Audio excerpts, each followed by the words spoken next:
再来看最近东部海外国家风景区管理处伫几个地点设摄影机，提供24点钟的影像。也毋过，所发现讲有所在摄影机互民众乌白移动。东管处是强调讲，这款行为违法，上最是当罚50万。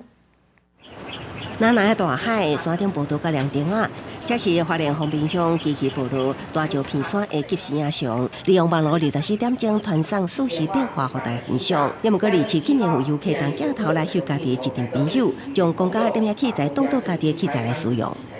你们觉得怎么样？你们感觉？我也是不 OK 的。照一些美景给大家看的嘛，对不对？我是今天就不要用不行啊，这样子，这是公务，不能乱动啊。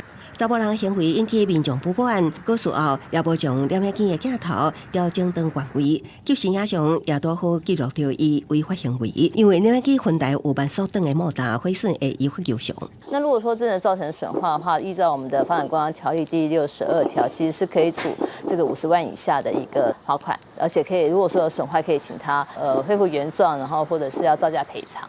东管处强调，花东海华山重点区拢设有及时影像摄影机，目的是要互网络上的朋友，拢会当及时欣赏四季美景。先做当这的公共设施是无应该行为，为民众的查某人已经委托警方侦办处理。记者综合报道。